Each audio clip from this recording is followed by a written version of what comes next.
Assalamualaikum warahmatullahi wabarakatuh.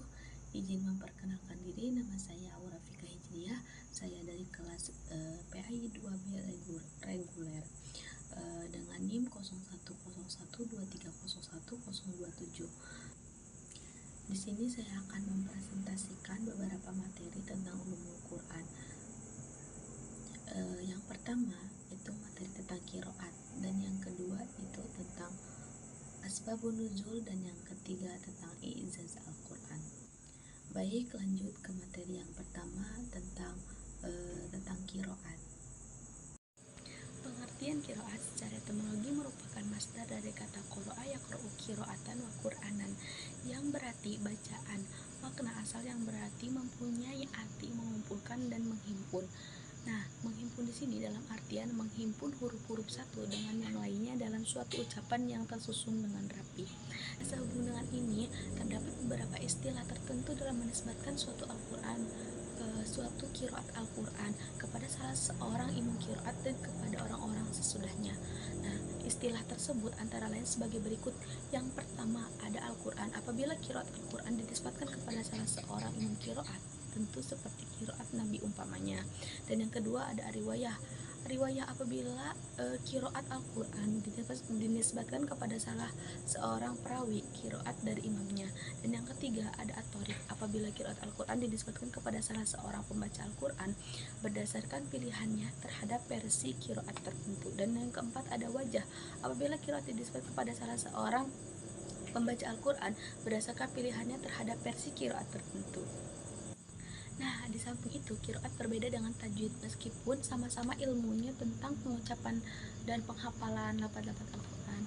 Tajwid merupakan ilmu yang mempelajari tentang memberikan hak huruf dan mushafnya yang baik, yang berkaitan dengan sifat, mad, dan sebagainya. Berdasarkan uraian yang dikemukakan oleh para ulama di atas, meskipun yang satu dengan yang lain itu berbeda, namun intinya pengertian di atas itu sama. Nah, sekarang lanjut ke macam-macam qiraat. Macam-macam qiraat yang pertama itu ada mutawatir. Mutawatir itu qiraat yang diriwayatkan oleh sanad dalam jumlah yang banyak, bersambung sampai kepada Nabi Muhammad SAW, dan mereka tidak mungkin bersepakat untuk berdusta. Adapun qiraat yang tergolong kepada qiraat mutawatir ini adalah qiraat sab'ah, qiraat yang 7, yang terdiri atas 7 imam qiraat. Ada Imam Nafi, Ibnu Katsir, Ibnu Amir, Ibnu Ammar, terus Asyir, Hamzah, dan Al-Qasai. Nah, yang kedua itu ada masyhur. Masyhur itu yaitu qiraat yang diriwayatkan oleh sanad dalam jumlah yang banyak, akan tetapi sanadnya tidak mencapai derajat mutawatir. Di samping itu sanadnya sahih sesuai dengan kaidah bahasa Arab dan sesuai pula dengan asal Usmani. Nah, adapun qiraat yang tergolong kepada qiraat yang masyhur ini adalah qiraat yang menisbatkan kepada 3 imam yang terkenal. Yang pertama ada Abu Ja'far Al-Madani, yang kedua ada Yaqub Al-Hadrami, dan yang ketiga ada Khalaf Al-Bajjar. Lanjut ke saj, yaitu qiraat yang sanadnya tidak sahih. Qiraat ini pada tingkat ini tidak dapat dijadikan pegangan dalam bacaan yang sah. Misalkan contoh Malaka Yaumiddin, kita ambil dari surat Al-Fatihah. Nah, Malaka Yaumiddin ini tidak bisa menjadi bacaan yang sah.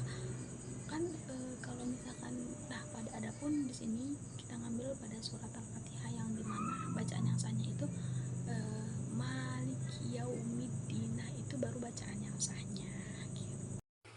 Nah, kesimpulannya qiraat adalah metode atau cara baca lafaz atau kalimat di dalam Al-Quran dari berbagai macam segi. Terdapatlah istilah yang sering digunakan oleh para ulama qiraat, yaitu qiraah, riwayah, at-thariq, dan wajah. Penyebab munculnya perbedaan qiraat menjadi perdebatan yang cukup serius di kalangan ulama mutaqaddimin. Ada yang mengatakan bahwa perbedaan qiraat itu karena Allah Subhanahu wa taala lah yang menurunkan melalui malaikat Jibril. Kemudian bacaan yang berbeda-beda tersebut diajarkan oleh Nabi Muhammad SAW kepada para sahabat. Kemudian penyebaran peradaban qiraat ini dikategorikan menjadi dua, yaitu ada faktor internal dan eksternal.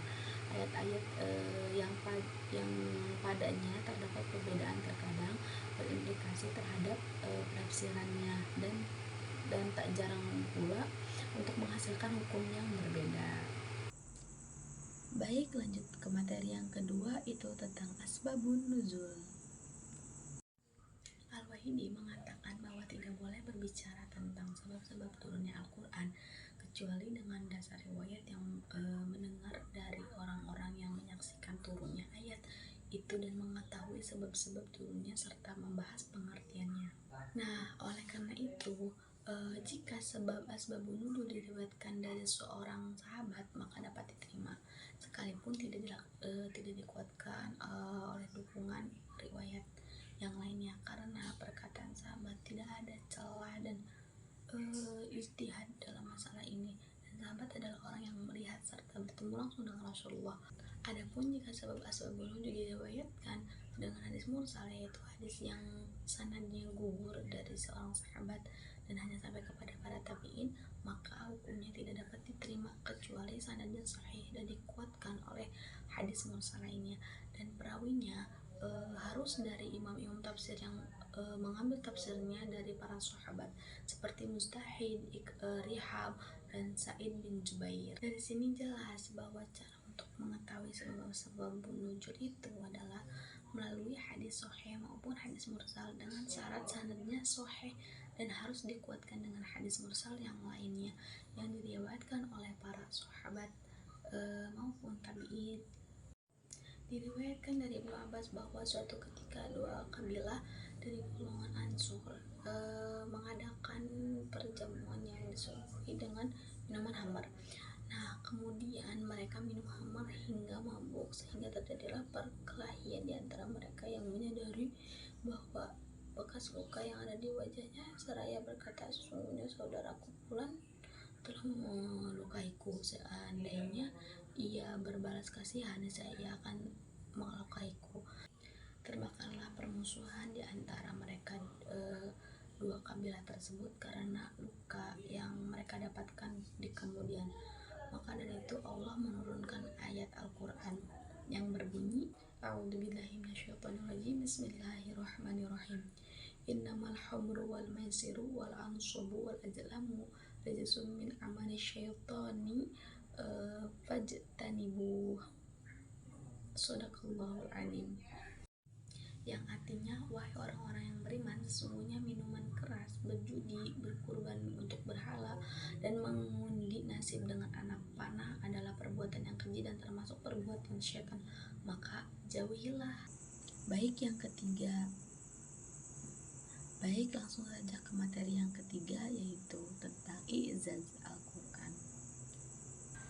Nah, lanjut ke mukjizat Al-Quran. Mukjizat Al-Quran adalah suatu hal atau peristiwa yang luar biasa pada Al-Quran yang terjadi melalui Nabi Muhammad SAW sebagai bukti kenabiannya yang ditantangkan kepada orang yang ragu untuk melakukan atau mendatangkan hal yang serupa, namun mereka tidak mampu melayani tantangan tersebut. Nah, lanjut ke macam-macam kemukjizatan Al-Quran. Macam-macam i'zaz Al-Quran secara garis besar itu terbagi menjadi dua. Yang pertama ada mukjizat yang bersifat material indrawi, lagi tak kekal, dan kedua ada mukjizat imaterial.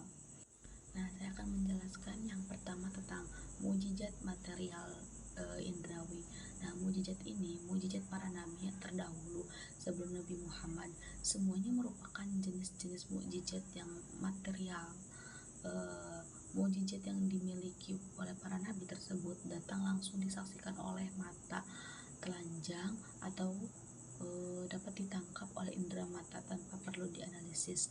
Namun peristiwa tersebut hanya ada dan terbatas pada kaum di mana seseorang nabi tersebut diutus. Pada dasarnya kebiasaannya yang diberikan kepada Allah, para nabi terdahulu tersebut merupakan jawaban atas tantangan yang dihadap kepada mereka oleh pihak-pihak lawan. Misalnya seperti perahu Nabi Nuh yang dibuat atas petunjuk Allah sehingga mampu bertahan walaupun situasinya ada ombak ataupun gelombang sedemikian dahsyatnya pun.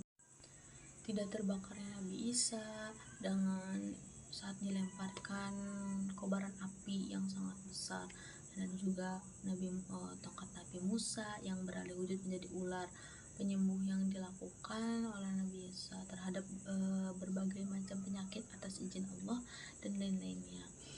Semua mukjizat tersebut hanya bersifat indrawi, siapapun tidak bisa menolak, namun terbatas lagi masyarakat di tempat para nabi menyampaikan risalahnya dan berakhir dengan wafatnya nabi-nabi tersebut. Sekian pemaparan dari saya. Wassalamualaikum warahmatullahi